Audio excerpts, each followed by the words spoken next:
Hello, and welcome back to the podcast Journey to Well. I am your host, Hannah, and today I am joined with Rhonda Farrah. She is a author, she's an empowerment alchemist coach, she's a speaker, she's an entrepreneur, a spiritual teacher. We have a very fun and I would hypothesize uplifting and positive conversation and message to share today. So, Yes, Rhonda also is a 4/6 sacral generator. We were just kind of touching on human design. So, that might come up in our conversation a little bit. I great. like to teach human design in a more naturalistic, kind of spur of the moment, learn in little chunks rather than have a huge human design podcast every week. So, that's where human design comes into play in the podcast. But, Rhonda, thank you so much for coming on. Thank you for taking your time. And I would love to give you the microphone to introduce yourself. Who is Rhonda? What hats do you want to put on for today's introduction? And then we'll get into our conversation. Okay. Well, first of all, Hannah, it's my pleasure to be here. Thank you for having me as your guest. And I would dare to guarantee a very inspiring and motivating conversation between us for our communities to Mm. view and listen. I'm going to start with, let me give you a little personal background. I'm the Mm. oldest of five, Mm. three brothers and one sister. And through, about third grade, we all grew up in an extended family. Mm. Some people know what that is. It's under one roof. There were 13 people at any given time. So was five of us, my parents, grandparents, aunts, great aunts. And it was a environment of primarily women Mm. and lots of love and lots of discipline. Mm. So I grew up in an environment where, not that men don't nurture, but nurturing goes to women primarily. So I learned how to be a nurturer, the oldest of five. Um, I was the role model, whether I wanted to be so or not, which was always a treat. And um, it paved the way for me to go into the field of psychology, psychotherapy, to be of service to others, educational counseling. And that's what I did. I That's exactly what I did. So I credit the way I grew up from a very young age that instilled me with being a nurturer, with nourishing others. Mm. We'll get to whether or not I was nourishing myself as we move on here. The That's a little toughest bit of part. the, yeah, okay. That's that's some personal background. And while I have plenty of educational degrees and certifications, my credentials are really my life, which Mm. began, well, on a subconscious level, well before midlife, but began with a series of, some people call them crises, I call them escapades and adventures.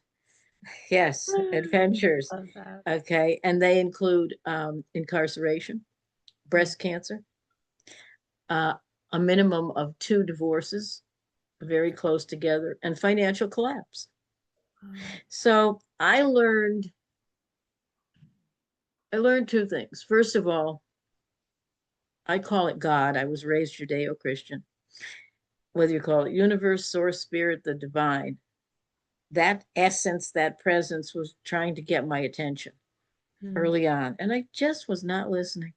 Mm. And finally, um, divine source, God, put me in a major timeout for nearly 7 years in a woman's federal prison camp. No bars, okay. And I learned how to find, through my subconscious mind primarily, the gift and the blessing in that, which served me through the other adventures that I went through. Mm. Um, so my attention was definitely in the forefront now, because I found myself in an incredible situation that I never thought I would be in, a person who has never had a speeding ticket, never took any drugs. It's like, what am I doing here? Mm. And the thing to remember, because this is what I teach, is whatever it is, we call it forward, whatever it is. And many people disagree with that and they don't want to hear it. No, we do call it forward. Our subconscious mind, she's working overtime. She knows what we need better than what our conscious mind knows. So we call it forward, and then we get to decide what we're going to do to learn whatever it is we have to learn. Some people call them lessons, some people call them other things, but we learn what we have to learn. So through these adventures, I put the term on myself, alchemist. And many people say, what is an alchemist? What I do you love do? that. Well, I help others because I'm the poster child. I help others take all the joys and the successes, as well as the challenges, the struggles, the adversity, the sorrow, that not so good stuff, and make it work for them rather than anything less. So Mm. that's where that comes from. And when I say my credentials are life primarily, I have plenty of tools, psychotherapist, alchemist toolbox. I draw from them on a regular basis, and we can get into some practical things for our listeners and our viewers as we go on. But that was when I became dedicated to awakening hearts, minds, and most especially spirit to our innate power from within, our authentic power from within, which is the power to thrive rather than merely survive, regardless of situation, circumstance, happenstance, regardless of where we end up, regardless of what we call forward. Brief introduction. I could listen to you all day, Rhonda, honestly. So thank you for that. I love your choice of words in adventures because I know, myself included, that we go through situations in our life, and especially as we're going through them, it's very difficult to see this as an adventure, an escapade, rather than some terrible, horrible thing or whatever, or a Mm-hmm. crisis, like you worded it. I like that opposing word as well. I'm Mm-hmm. curious if this mindset was seeded or planted before these adventures began, or if that's really throughout the incarceration, the cancer, the divorces. Is that really where it was birthed? Um, I think it was birthed.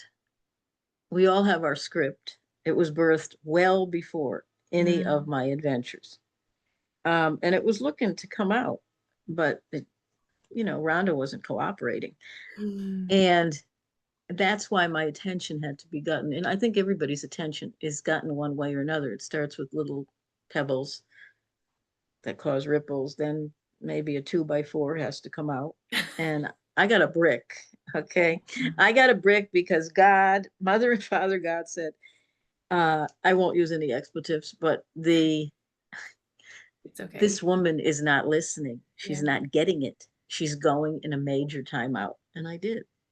And that began the journey of fine tuning. That began the alchemy version of my life because alchemy is the precursor chemistry.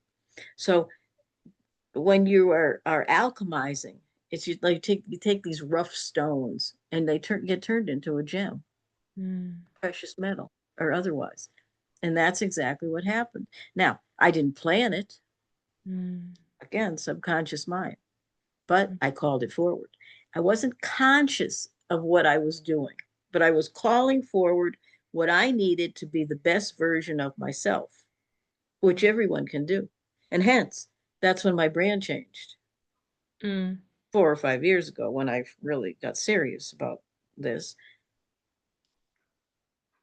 When you fix your reflection first, your own reflection, Mm. whether you look in the mirror, a pane of glass, your phone, uh, fix your reflection first and live your best life ever because that's where it begins.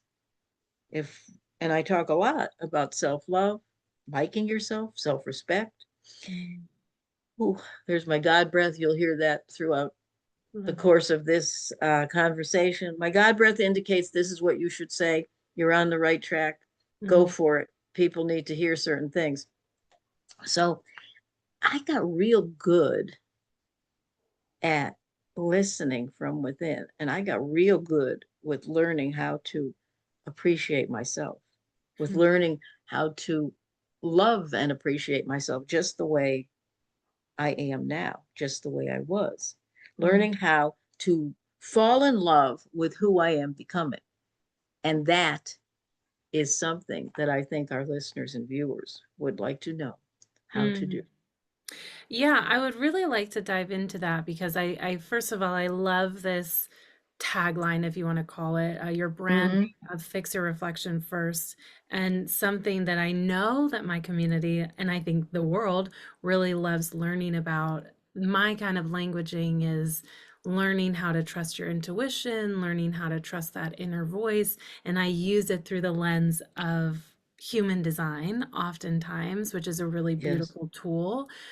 But I am curious how you, I think it's very easy for us to fall in love with the version of ourselves that we feel would be worthy, right? So if yes. I lose 10 pounds, then I'll find my husband.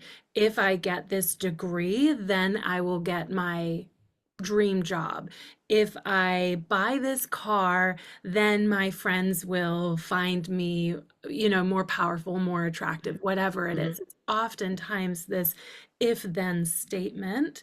And to be able to fall in love, like you said, with exactly who I am today. And you said something interesting, and who I was, which that's an interesting addition to this statement.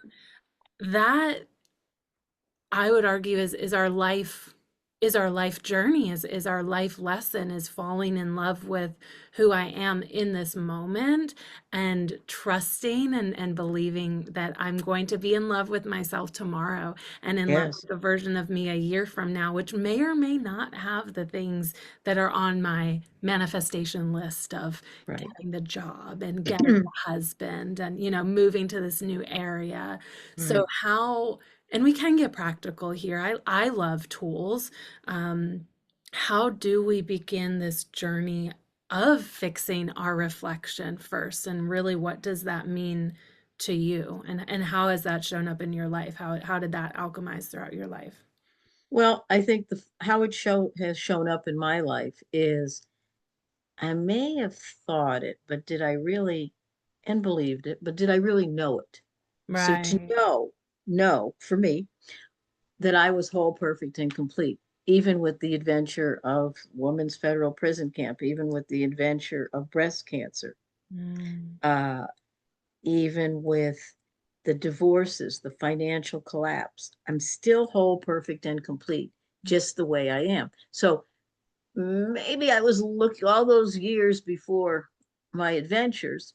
Yeah, every time I looked in the mirror, I caught my reflection in a pane of glass. Oh my God, Rhonda, you are so beautiful. You're intelligent. You're articulate.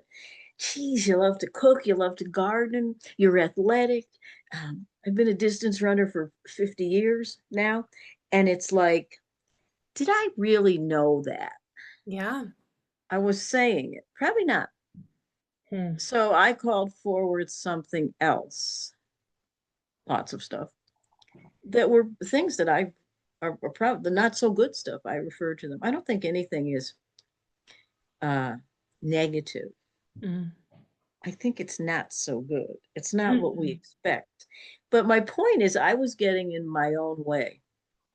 Now, the Mayans have an interesting thing because I can trip real easily. Okay, 3 weeks ago I took a trip, I took a fall, and a minute I thought, oh, okay, how am I getting in my own way? When I had these series of adventures, those were what others called failures. Failures, I fell. mm, Purpose of falling is so you can get up. So how do you get up when you fall? Okay. You get up, you get up, gather yourself and say, okay, There is a gift in a blessing in women's federal prison camp. There is a gift and a blessing in breast cancer, nearly stage 3. Mm. I had a lump on my breast 11 months before I was released from prison, and I was not doing anything about it Oh. until I got home. There is a gift and a blessing in divorce. We'll get to that. And there is a gift and the blessing in all that not so good stuff that happens to us, because it happens. And I'm not immune to it at all. And I love immediate gratification as much as the next person, or more sometimes. However, there is something to be said about what we have in our life that's long lasting, reasons, seasons, and some are longer than others.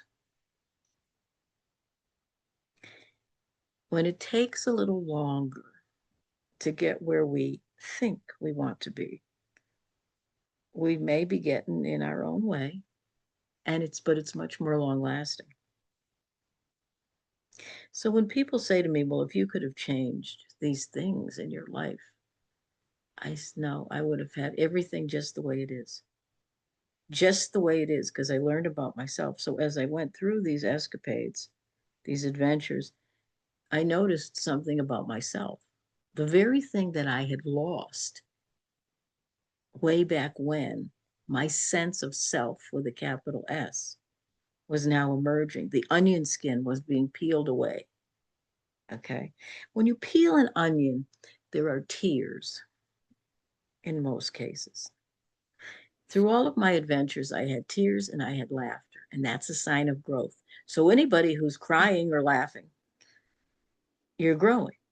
You don't like it. Oh, it may be sticky business for you sometimes. You just may not like it, but you're growing. And that's what we're meant to do, to grow and to evolve. Hmm. I love the capital S self and rediscovering yourself. Do you think that a lot of this growth, this rediscovery, this alchemy, I have found in my life that it often comes in the really, I will swear, really shitty situations Shit. Yeah. that you, well, yeah, I was going to say that you don't ask for, but I actually really love your perspective of your subconscious is calling it in for a reason. And I think Mm-hmm. that's a really powerful mindset shift. But my question is, do you feel that this growth, do we ever grow when we're comfortable, when there's not shit happening? No. No. I'm glad you brought that up.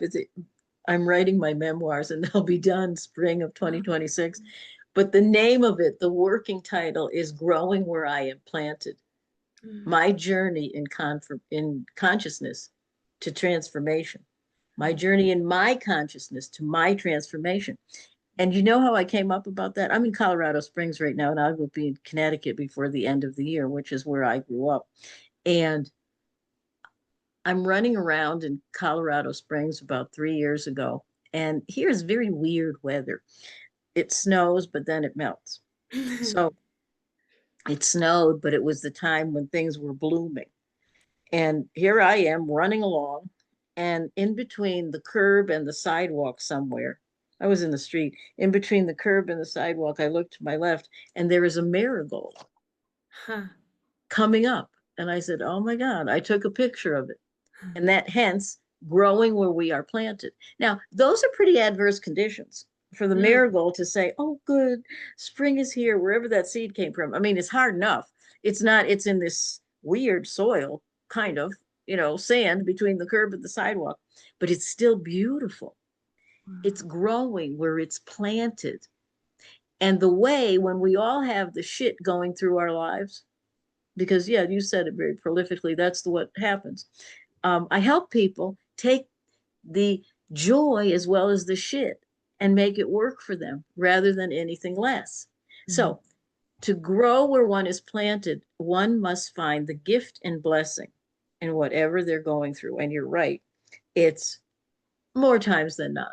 It's when it's shit, when it's not, oh, things aren't really going that well. Mm. And believe me, I'm no Pollyanna. I like immediate gratification. Okay. However, my sister says, oh, Pollyanna's at it again. And so I said, no. So when we take that, when we understand what the gift and the blessing is, no matter what we're going through. You want an example of my Mm, own? yes. After about a year in women's federal prison camp, I stopped banging the phone against the wall, saying to whoever I was talking to, get me out of here. I don't belong in here. I stopped. I stopped, and what ended up happening is that's my aha breath. That's where that came from. That was my point of surrender. Whether I realized it or not, that was absolutely my point of surrender. I stopped that shit. And I that's the subconscious that did that. And I just said, there's the aha breath. Oh well. Hmm. That began my journey. That I found the gift and the blessing, regardless of where I was. I began to write more. I began to read more. I was asked to teach wellness classes Hmm. to my fellow inmates. I was the only inmate teaching. And it was part of this program. They called it the drug program. Those people with drug charges, whether they were using, taking, whatever they were doing with drugs, could get a year off their sentence if they took this curriculum. So Wow. I was teaching and I loved it. I taught my own version of wellness. It had nothing to do with drug addiction or anything else Mm, or substance abuse, but I was teaching how emotionally and thought wise, cognitively, we can, what you said earlier, put ourselves in the mindset to be in well being rather than ill being. hmm. After about a year of doing that, I went to my counselor and I said, do you think I could get a year off my sentence? Because I'm teaching. Yeah. And he said, no, you don't have a drug crime. I didn't. And so I'm nonviolent, no drugs, Mm. nothing like that. As a matter of fact, after I served my time, my sentence was expunged. Wow. Okay, but that's another episode. So, but my point is that that was said to me, I didn't say, what the hell do you mean? You're Yeah. an asshole. I didn't say any of that. I said, oh, oh, well, I did. I can remember it like it was yesterday. I went on my way. And because I had surrendered, I was content in taking the gift and the blessing that that particular escapade had pivoted me right back into being of service to others. Never in a million years did I dream it was going to be there. Yeah. Okay. Never, never. Mm, But it was. So I could have been a victim. I could have been disgruntled. I could have been uh, a lot of things. But mm, you know, victimhood, martyrdom, it's really not that attractive on me. So I went on. But there were still possibly these things underlying um, that were affecting me, but I didn't really know. Yeah, yeah. you know, I miss my family. I had a daughter. I have a daughter now, Mm, and went through that and knew that something else was coming down the lane in 2005 for me. Because when I was released, I went immediately to my own doctors mm, and they scheduled me for a biopsy and none other than Breast Cancer Awareness Month, October of 2005. I went and once the phone calls started, they kept coming. What was the biopsy? What's going on? Well, my words were, I remember them like it was yesterday. Not the best news, but not the worst news. oh, My daughter had said to me, when are we going to get a break? mm, We just came home. mm, And I said, dear, understand, I will be dancing at your wedding and I will see my grandchildren. And I was, and I did. I don't know where that came from. It was a God thing. Things that I don't know where they come from, they're God things for me. mm, So that all happened. But what the whole prison adventure taught me was that I have the wherewithal. This was more painful. I'm looking at mortality in nearly stage 3 mm, breast cancer. And I'm thinking, this is incredible. I'm an athlete. mm, Why is this happening? Okay, then I started to look into the research a little more. two things happen. First of all, the research bears that breast cancer in women is because we do not know how to nourish or nurture ourselves.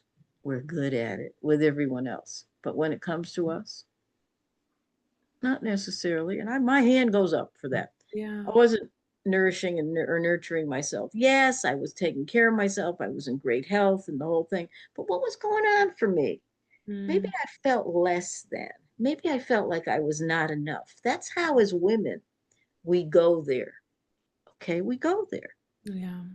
Now, I got this thing on my head, my forehead, this label. I hate labels, by the way, called felon.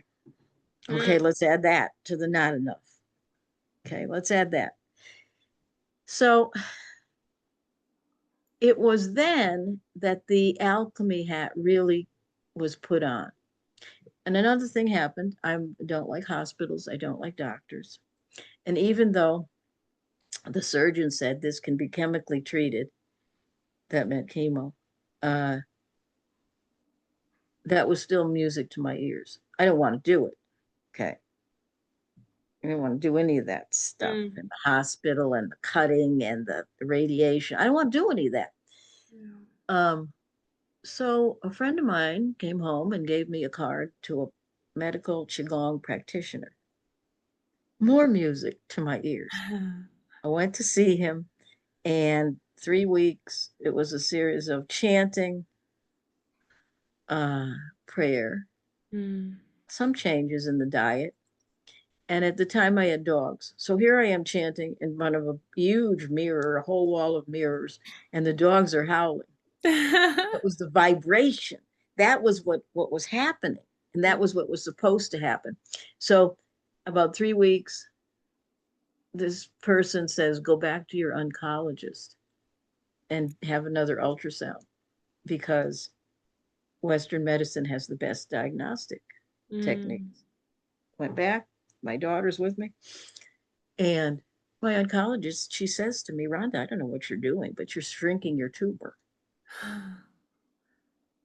And my daughter's head spun around on her neck, and she said, you're buying this fucking shit too? Honest to God. Sorry about the F word, but no, I'm not sorry. Um, so it, it was at that point, I still had this fear of the hospital, of chemo, of all that other Mm. stuff. And I made up my mind. No, I'm going to go through Western medicine. As I still continued to do Eastern medicine as well, which helped me with Mm. side effects with what I was going through. But I did it. I needed to do it for myself. Mm. And I was, again, the gift and the blessing and everything. The gift and the blessing in that situation is I still had a window of time, even through chemo. Believe me, I wasn't running very fast, but I was jogging and I had a window. Chemo was on Thursday, right up to chemo. And then I was down and out by Saturday. I was Mm. in bed, and that's okay. Rest time is good too. Um, but my point is, I could still do some things. I had very little side effects. Wow. I lost my hair, but most people said you look like a prophet. So I said, I'll take that. I'll take that. New Okay. style. Yeah, new style. Okay. So that is over with. I did have an adverse reaction to some of the chemo, but I was ready to plow right through and do it. And my doctor said, "Oh no, you're done for today. We'll see you in 2 weeks." And but I was ready. I knew I had the power within me to do this because I had overcome the fear. It's interesting. I only believe in two emotions, fear and love. This is Mm. how it works. When we feel fear right here, because this is where it begins in our heart space, Mm. and that's where the God of my understanding is. Begins in our heart space. What we're feeling, whether if we're feeling fear, we produce these thoughts that produce our external world. Feeling love, we produce other thoughts, which produces a different external world. Mm. I bring that up in the breast cancer escapade for one very important reason, because it then came to my attention that 45% of women with breast cancer that were a lesser degree than my stage 3 don't make it. Yeah. They expire. That's it. They make their transition earlier than they thought they were going to, because that's the mindset. I was never a victim. I don't say my battle with cancer. I had no battle with cancer. I had an incidence of breast cancer. I'm not a breast cancer survivor. I'm a breast cancer thriver. And again, I began teaching to Wow. my fellow people. And I had to go in the hospital to do that for group every week. Mm. But I did. Again, pivoted back right to being of service to others.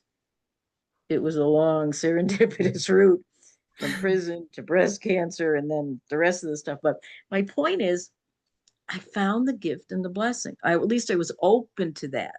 I Yeah. wasn't closed minded. Mm. I didn't like what was happening. However, I knew I would not only overcome it, I would be better for it. Mm. And I was, and I am, and I continue to be. And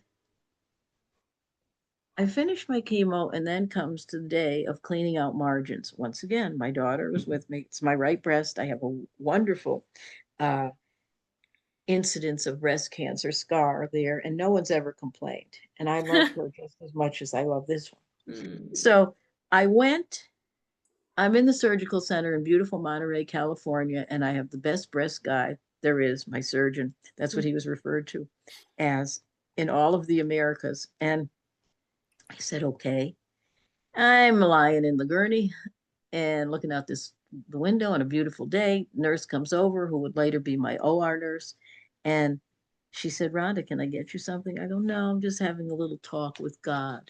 Mm. I know everything's going to be all right, but I just asked God for a sign. Mm.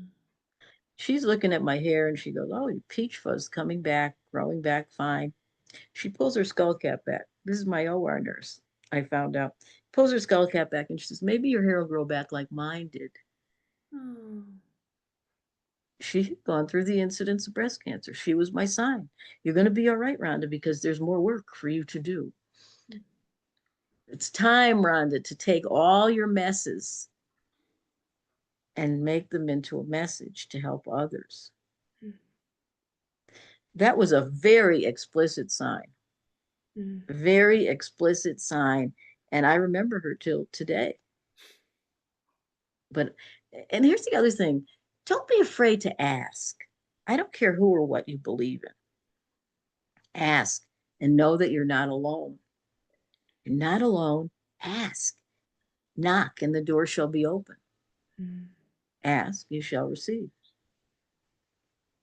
You don't ask, well, whose fault is it that you didn't ask? So it's very, this all goes back to it's our responsibility to go within. It's our responsibility. If we wish to live the life we desire, perhaps the life we dream about, it's our responsibility. Don't wait for the government. Don't wait for your spouse. Don't wait for your boss, your colleagues.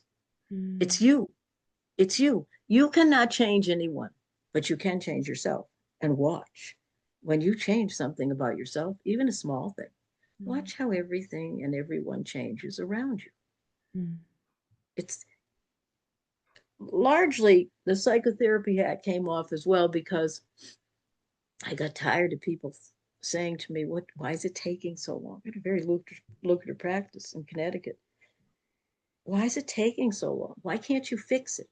Mm. And I remember one individual in particular, and she said after 2 sessions, barely two, she said, this isn't working. I go, well, how long did it take you to have this estranged relationship with your daughter? She looked me Mm. in the eye and said, oh, it took me years. It took me years. And to get this way with my daughter. And I go, honey, I'm good, but I'm not that good. So I'm not your gal. And Mm. we parted. You see, it's not my right nor my obligation to want for someone what they do not want for themselves. It's no Mm. one's right nor obligation. Mm. Work on yourself. Put the spotlight on yourself and say, shit, look in the mirror. This sucks the way things Mm. are going. So what is it? And that's where we start. When I say to someone, what do you want? I don't know. Well, what don't you want? Mm. I'll give you a real life example. A woman said to me, I want a relationship that's not as bad as the one I have. Ooh. About a year later, she got exactly that. It was bad, but not as bad. Wow. That's tough. And I understand, what is it that you want? Yeah. Sometimes, and some people are afraid, and I used to be this way. I used to be a people pleaser. Yeah, that I shed that alone. I don't care what people think about me. I really don't. Yeah. I care, but I don't care. I Yeah. care about what I think about myself. Mm. When people adopt that, what do you think about yourself? And what would you like to change to think of yourself in a better way? Because that is the beginning. It's not just attracting, it's the law of assumption. You assume the goodness in your life. I'm not just talking about a partner. Yeah. If you respect yourself, if you like yourself, if you love yourself, if you esteem yourself, if you appreciate yourself, that's what you will assume back to you, not just in a romantic relationship, other relationships in your life, in your career, where you live, who you keep company with. It's so important, yet it's so overlooked because in our immediate gratification society, we want a wand waved over us. And I have a Harry Potter wand, but I don't use it. I just like to look at it, touch it. And because it takes work. Mm. It takes work, and we must do the work. I can't do the work for 100 people, Mm. even in the groups I teach. I can't do. You got to do the work, Mm. and we're learning from each other.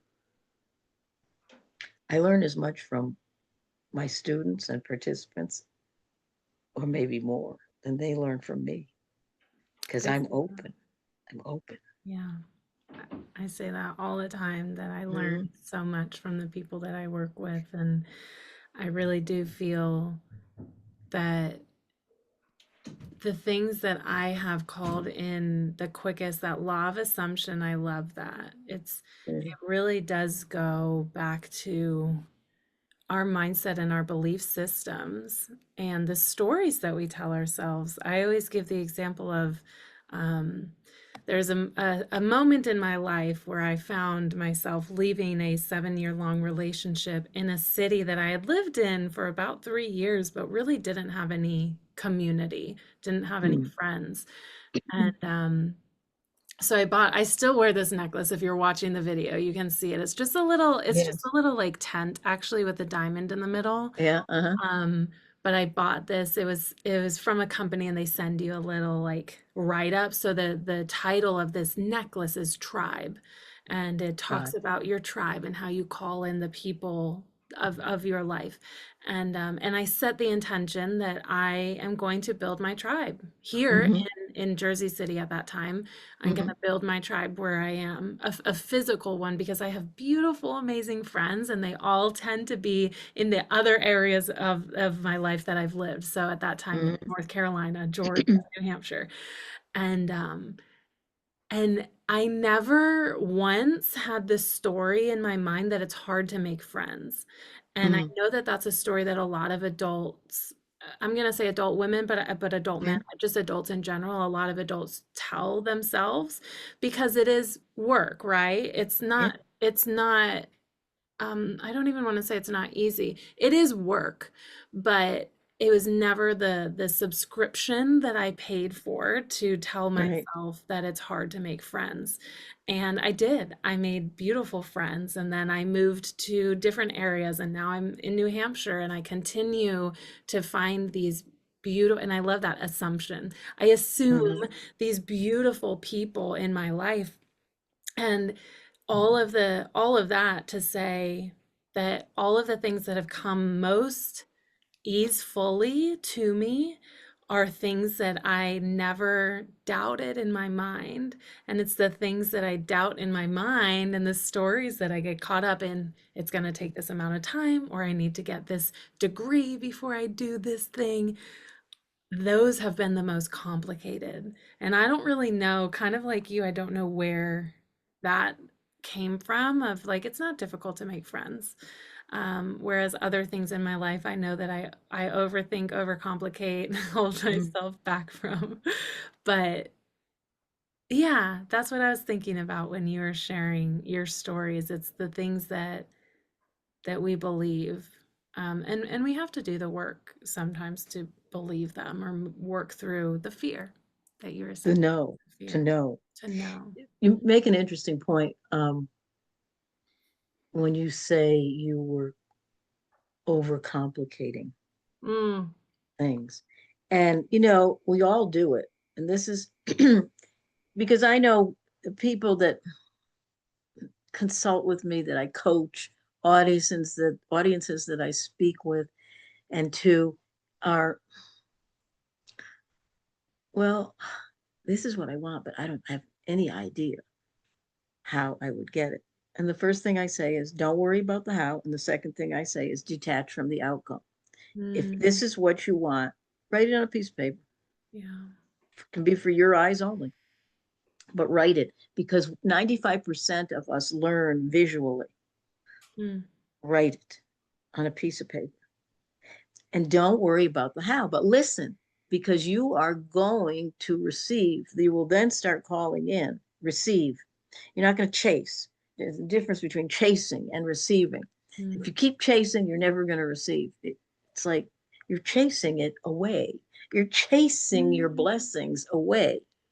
Listen, and you were going to bring in the resources, the people, places, situations, circumstances, and events mm, to get you what you want. mm, And I recently wrote a post just yesterday. Life is a gift.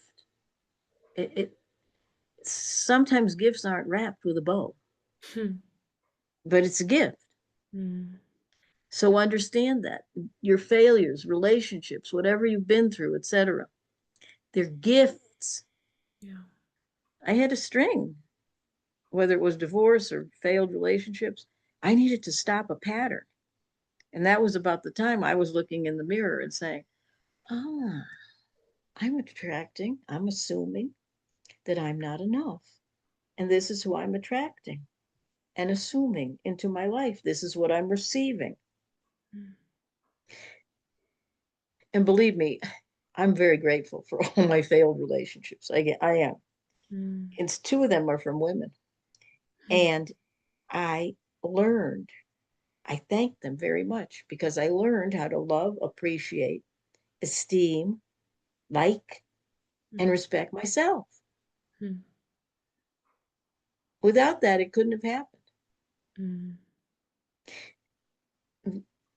I'm leaving the state of Colorado. I've been here for 4 years. mm, And for about 2 years, my friends, I was in California. Another divorce brought me here to a work project, and now I'm going home. mm, But I'm often asked in person, and hosts on shows, podcasts have asked me, well, you talk about love a lot. Have you met anyone? I said, I'm so glad you asked me that. Yes, I mm, have. She's intelligent. She's articulate. Um, she's a knockout, a real catch, a real find. She loves to cook. She's athletic. She loves to garden. And her name is Rhonda Farrah. mm, Start there.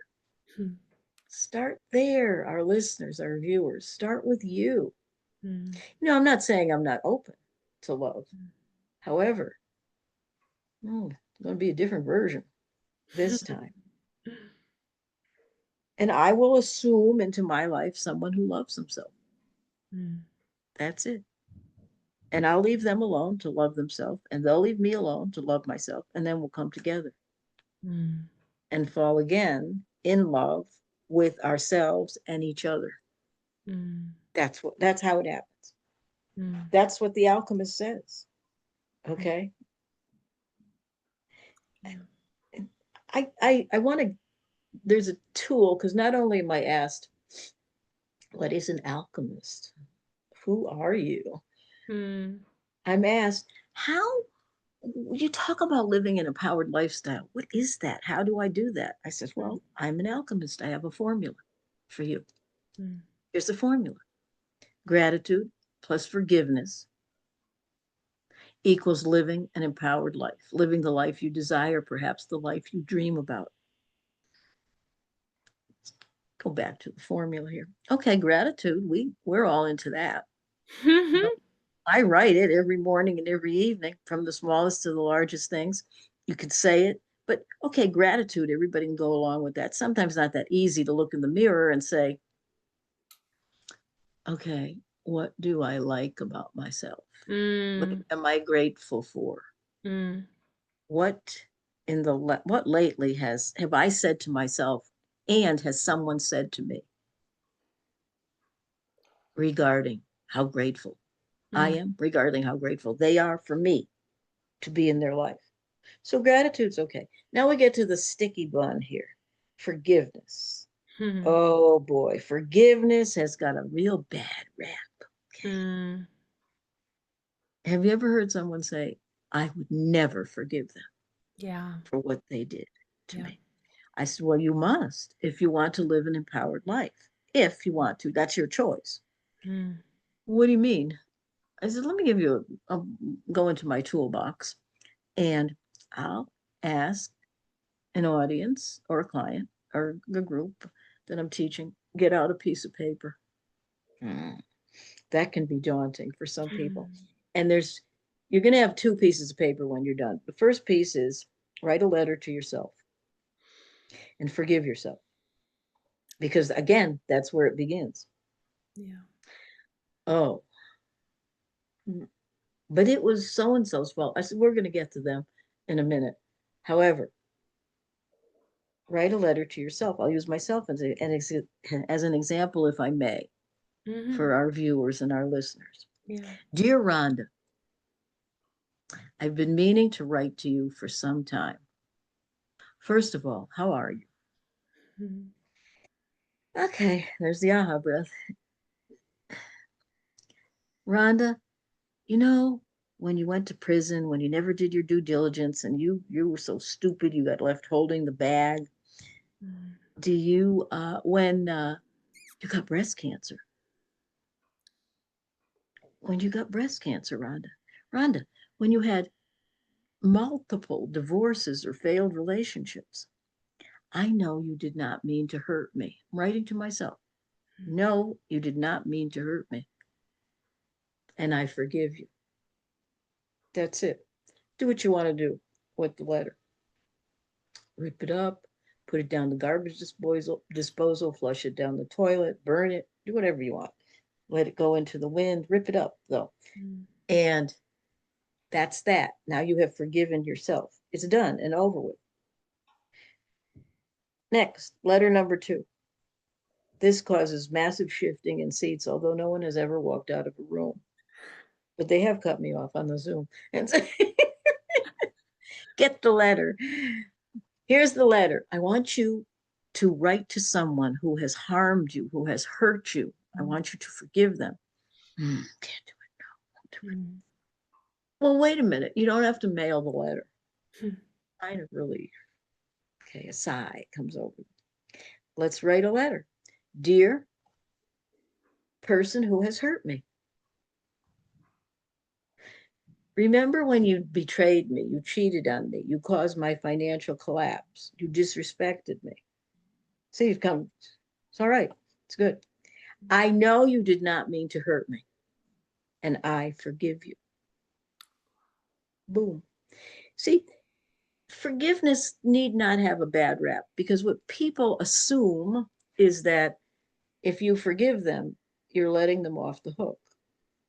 Non forgiveness is like ingesting poison and expecting the other person to die. mm, It's just not going to happen. Okay. mm. It's not going to happen. Mm-mm. So this is non-forgiveness is the emotional, it's the cognitive link to either to ill-being, to dis-ease. I guarantee you forgive yourself and you forgive someone else with this method, these Mm. practical tips. I don't want it on your phone or on your computer. Get a letter out and write in your handwriting. Okay. You will feel so much lighter. Yeah. That's the paving. That's the pay. Why would you foster for non-forgiveness? Why would you ingest poison? Do you want to be physically ill, mentally ill? Mm. Because that's what it causes. Resentment, disappointment. I'm no stranger or immune to any of that. Mm. That's powerful. That's really powerful. Thank you for sharing that exercise. You're welcome. And it's hard. It is, but I love the simplicity of just writing a letter and not mailing it and not, I mean, we hear a lot, at least, well, I'm sorry, I hear a lot. Maybe this is resonating profoundly with others because they haven't heard this before, but I've definitely heard a lot about the power of forgiveness and the importance of it. And I think kind of like you were saying earlier of, yeah, I like myself. I appreciate myself, and but I'm not sure that I really knew it. I think this Mm, also ties into the forgiveness thing. We hear about the importance of forgiveness, but are we actually practicing it? mm, And to practice it with that person, maybe we forgive certain people, but we haven't forgave that one person. And to do this exercise, to right. practice this exercise and to walk through it, that's going to be really powerful for someone listening. So thank you for that. I appreciate you. My pleasure. I want to I know that we're almost out of time, and the last thing that I had written on our notes from our original call was that you are into numerology, that you know about numerology. So I'm wondering if we can close with that. But before we close, obviously I would like people to hear, of course everything's written in the description, but hear where they can continue to learn from you and soak in your wisdom. I know you have a program coming up in January, so you can definitely share that here, and just know that everything is linked in the description below as well. Okay. Um, what was the question? Where can people stay Oh, connected oh, to right. Okay. I guess that's you? The important. Okay. easiest question. The easiest one. Hopefully. First of all, I welcome comments, Yes. questions, whether it's this broadcast or of me in general. Write to me directly. My email is Rhonda, RHONDA, at helpmerhondanow.com. Rhonda at helpmerhondanow.com. And I welcome your insights, your questions, and your comments. Mm. Um, you will see all my social media links. I post, I do reels, you know, lots of information going back and forth. My website is helpmerhondanow.com. And yes, I do have the next cohort of my group coaching course is coming up the 12th of January. I don't believe in New Year's resolutions. I believe in every day is a new beginning. Um, we don't set resolutions and we don't talk about things that we want for 12 months. We do it in bite-sized pieces, 12 weeks.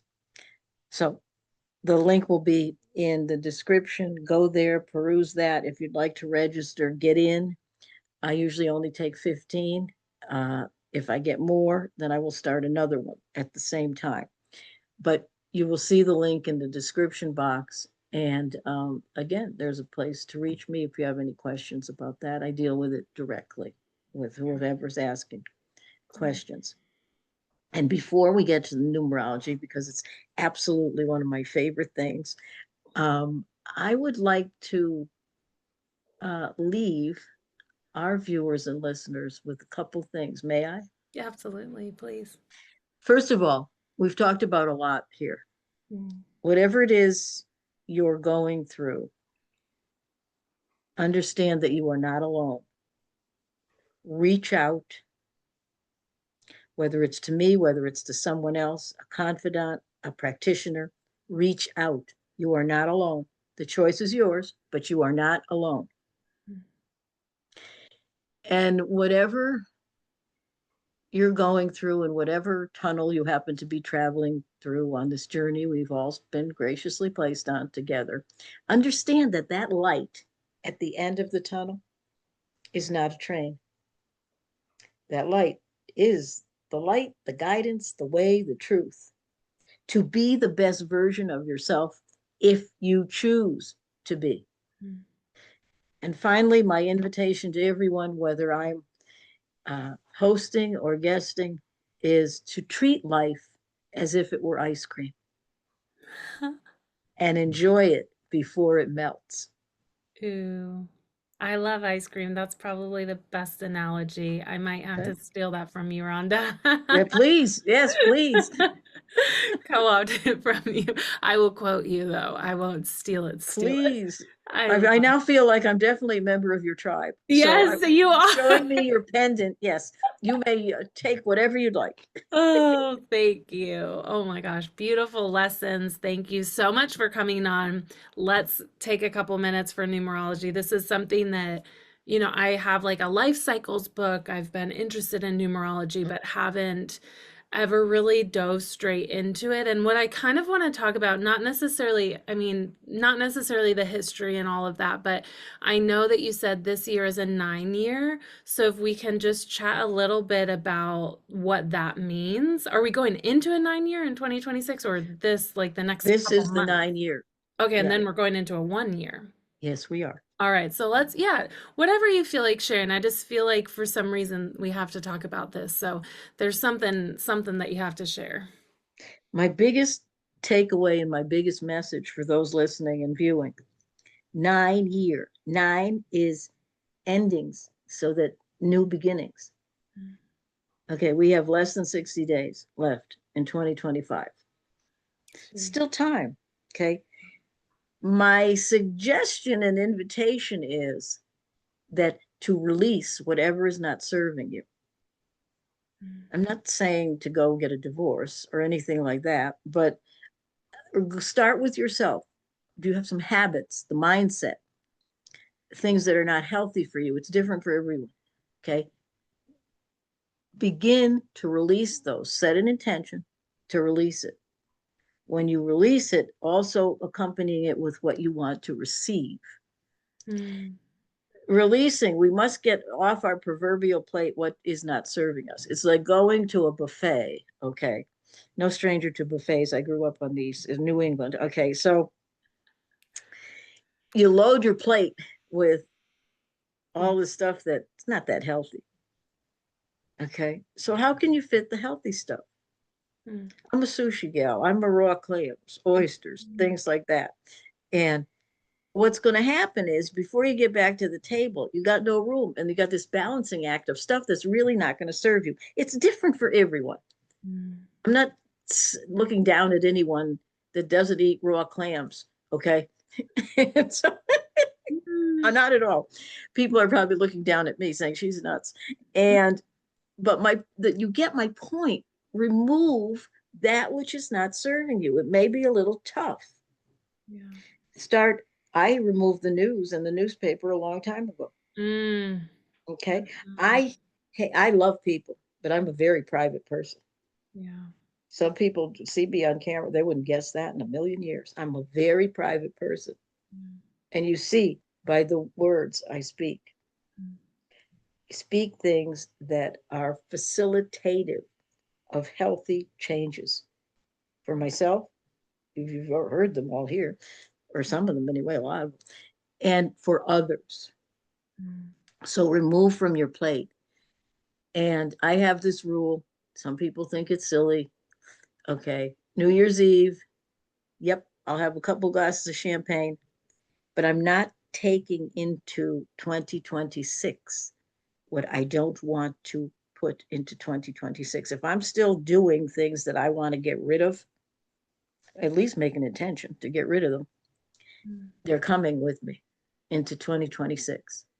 Again, I use myself as an example. I never ask of an audience or clients or groups, never give them a suggestion that I would not use for myself. Yeah. So that's my take on 2025, moving into number one, new beginnings. Mm. Your take? Mm. I Talk to love us about that. that.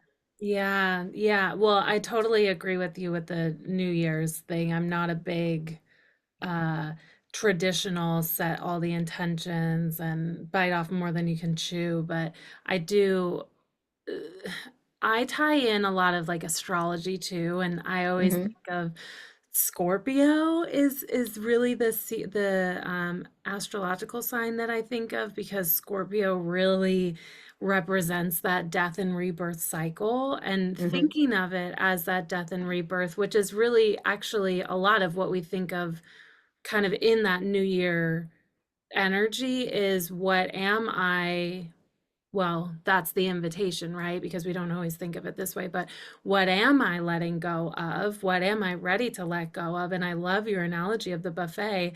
It's that analogy that if we're holding something in our hands and we're gripping it so tight in our fist and we're asking, I want this new thing, I want this new thing. Well, you don't have the capacity, you don't have the free hand to accept that new thing. So, what am I ready to let go of?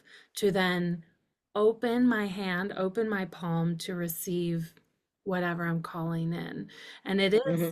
that death cycle can be painful. It can be this release. It can also be very cathartic and it can be very um profound, honestly, to Yes. release these things to then, and I love what you said, I don't keep what I don't want to carry into 2026. So this is a really poignant time to have this podcast episode actually. So Yes. I'm really appreciating this that our higher selves guided us to record at this time, and that's a really beautiful invitation for the next 60-ish days, minus Yeah. 60 days. What am I not wanting to carry into 2026? And that goes back to something that you said, don't you want? What Yeah. don't I want to carry into 2026? And what do I need to let go of? And maybe that's just where we leave it, right? Yes. Like maybe we Yes. don't know exactly what we want to carry in, or maybe we don't know how or when we're going to carry this new thing in, but what do I want to let go of? What don't Yes. I want to carry into this new year and this new season, this one year? And that feels a little bit bigger than a traditional new year is we're us Yes. moving from that 9 year to the 1 year and the new beginnings. It's yeah, it'll be interesting. It'll be an interesting year, but that definitely resonates a lot with me. This 9 year has been a lot of letting go and shedding, Oh, yes. releasing, and some of that was kicking and screaming and not very Yeah. gracefully. Yeah. So Okay. Well, I'm excited for the 1 year, I'll tell you that much. But me too. yeah, yeah. Oh, thank you so much. I could talk to you forever. I really appreciate your wisdom. You remind me a little bit of Louise Hay, and I feel like you speak like her. I'm I sure you love find her. that.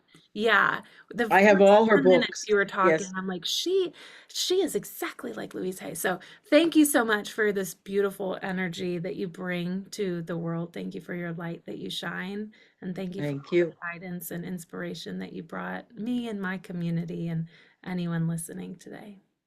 Thank you. My pleasure. Thank you.